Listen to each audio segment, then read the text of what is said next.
ébranlé que jamais. La réflexion que j'ai faite pour vous présenter ma thèse fut rude, et l'admettre le sera pour vous tout autant. Mais je vous l'affirme déjà, d'ores et déjà, plus convaincu que jamais, oui, la femme est un homme comme les autres.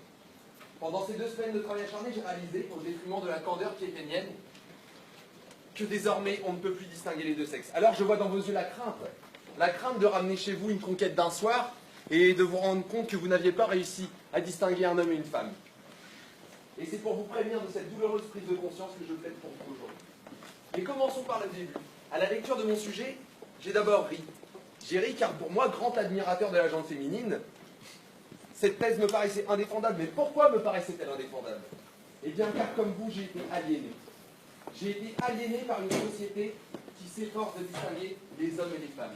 Dès la maternité déjà, j'étais vêtu de bleu, couleur des hommes par excellence, alors que ma petite sœur, elle, était vêtue de rose, couleur féminine dans les mentalités collectives.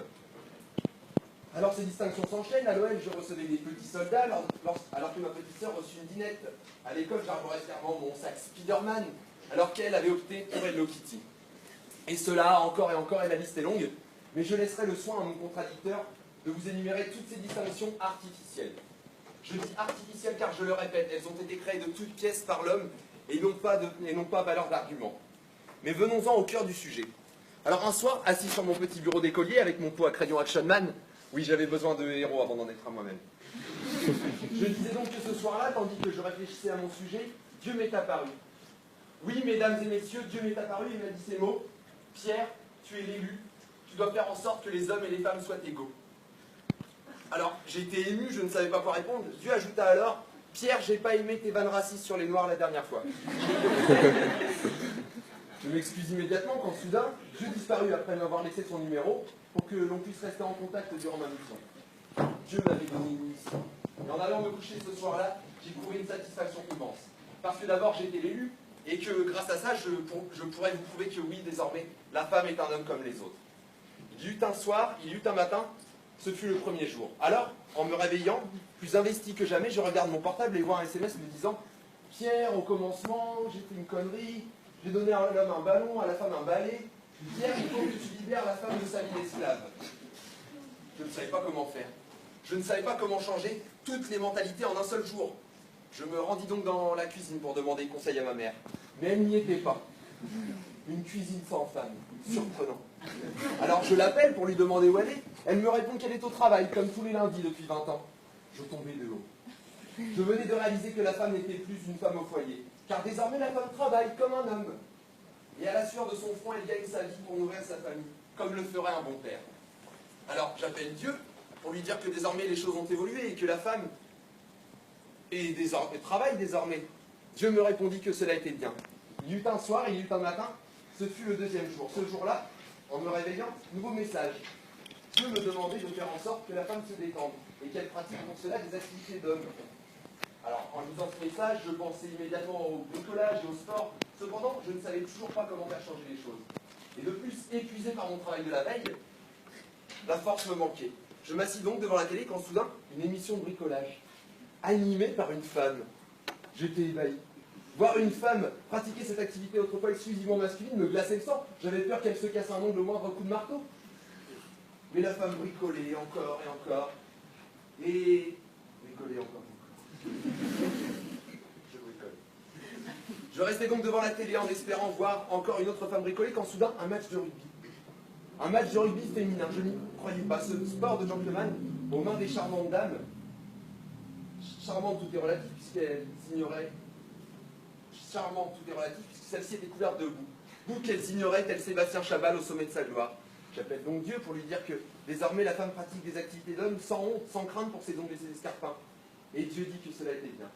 Il y eut un soir et il y eut un matin, ce fut le troisième jour. Alors, au réveil ce matin-là, encore un message. Dieu me faisait part, de son désarroi car des hommes tuaient en son nom. Oui, des hommes tuent au nom de Dieu. Et Dieu souhaitait qu'il y ait des femmes aussi pour ne pas paraître misogyne. Alors j'étais perdu. N'ayant pas le profil d'un recruteur d'État islamique et craignant les lois de répression des actes terroristes, je préférais ne rien faire. Je pris donc la décision d'accorder ma journée à la détente. Et c'est justement dans cette quête de détente que je cherchais sur Google femme qui se fait sauter. Et là, quelle ne fut pas ma surprise, des femmes terroristes. Oui, mesdames et messieurs, des femmes non pas avec des ceintures Gucci, mais des ceintures d'explosifs. Je comprenais que désormais la femme se faisait sauter au nom de Dieu. Mais auparavant, la femme ne m'était jamais apparue comme une guerrière. En réfléchissant, cependant, en repensant au match de la veille, ajouter à cela que désormais il y ait des femmes terroristes, j'admis que oui, la femme pouvait être une guerrière. Et en y réfléchissant, j'allais à l'encontre de Renaud qui disait qu'aucune femme n'est assez minable pour appliquer un revolver et se sentir invulnérable, à part bien sûr Madame Thatcher. D'ailleurs, un autre exemple de femmes guerrières me vient en tête, les Amazones. Vous savez, ces tribus entièrement constituées de femmes qui se rendaient vaillamment au champ de bataille. Bon, des femmes avec un sang en moins, certes, mais des femmes quand même.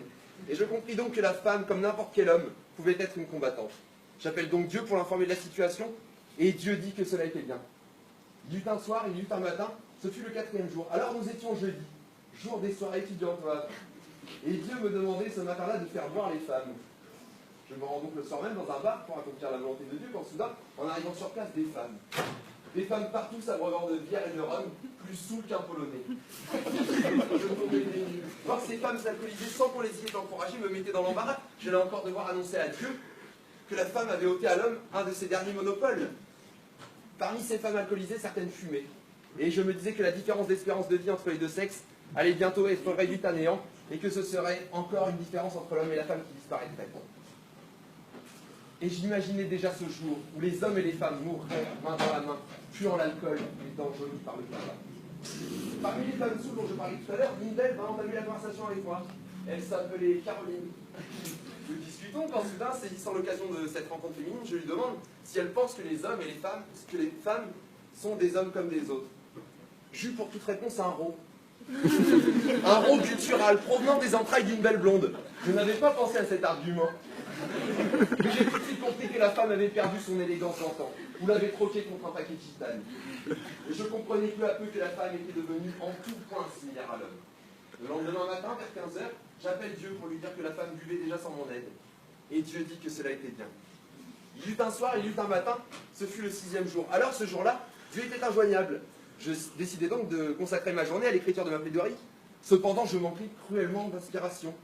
Quand soudain, une idée me vint en tête. Demander aux femmes de la maison.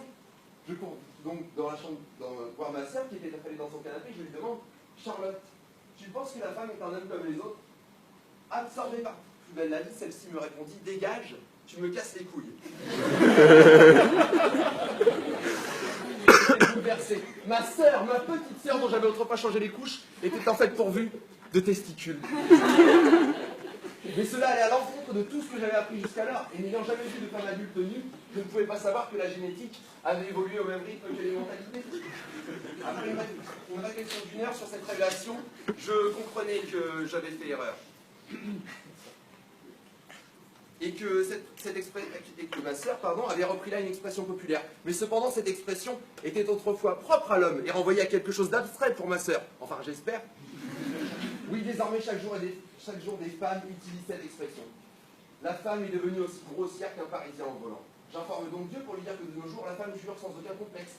Et Dieu dit que cela était bien. Il y eut un soir, il y eut un matin, ce fut le 7e jour. Alors ce matin-là, Dieu souhaitait pour mon dernier travail que les hommes et les femmes se ressemblent, d'un point de vue physique. Là, j'avais un problème. Comment faire en sorte qu'une femme aux courbes si belles, si rondes, ressemble à un homme bedonnant, portant une barbe de 7 jours? Dieu me dit alors, tu utilises Photoshop, comment tu crois que j'ai fait pour les bottes d'Aneuf? Je me mis donc à l'ouvrage, et là, sous mes yeux ébahis, je me rendais compte qu'avec un peu de maquillage, des cheveux soyeux et une poitrine rembourrée, l'homme pouvait ressembler trait pour trait à une femme. Alors, comme une image vaut mieux qu'un long discours, je vous ai apporté le résultat. Voyez vous-même, c'est bluffant.